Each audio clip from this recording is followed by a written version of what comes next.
Look at that. Look at Peak Bear Road. Ah, up the top of the tree. I Wow, know. that's really dead. It's really dead. Yeah, and it's been a little over 3 weeks since we posted that last video. We're about a week behind. But look, we are so pleased.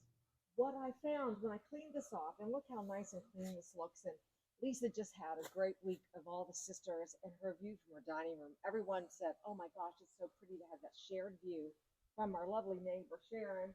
But um, this has never grown back. I didn't have to retreat it. And I remember I used a gallon of water with a cup of salt and a tablespoon of Dawn dish liquid and a tablespoon of vinegar.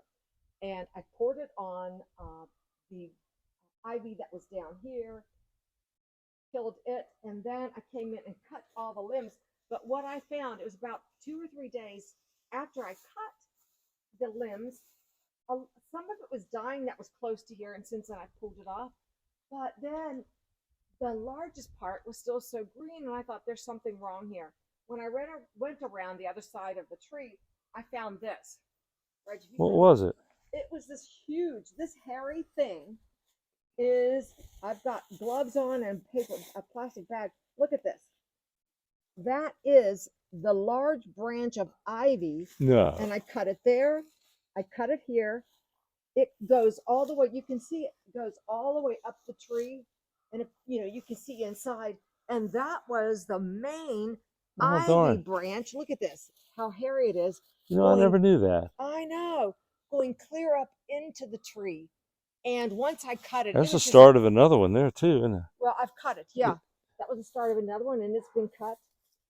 And I thought, well, that wasn't it then, because I thought I had cut it. I've never seen that before. Isn't that amazing? I don't know how many years old this is, because I got a nice message from the daughter of the original owners of the house, and she told me her mom would be smiling to see me cleaning this up. And I said, well, we have great neighbors that allowed us to come in here, and they're thrilled. They came in and painted their bench, but it really works to get in here and do that. And I'll give it a couple. Maybe next week I'll get the ladder out, and maybe not next week. I might let it die a little more. And Still looks a little green up there. Yeah, I'll get in there and cut it back so it even looks cleaner. But from inside of the dining room area, that was just wonderful when we were celebrating birthdays for the sisters. And then this looks so much greener. I noticed the difference. There's a whole lot of before and after. A whole lot of dead in there, wasn't Yeah, and then Sharon's son has come in and cut more branches and raked things up, and they're just thrilled. You can get overwhelmed, but they were all very allergic to poison. I wasn't. I ended up with just two little points of poison on my wrist, one here and one over here. That was it. So I'm very fortunate that way that I'm not highly allergic. I thought for sure I might have some on my face because I was doing this and this. But that's the update on cleaning out this wooded area and killing of the poison ivy.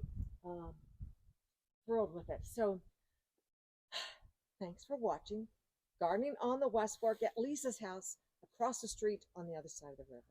I'll see you the next time. Hit that bell and subscribe. We'll see you.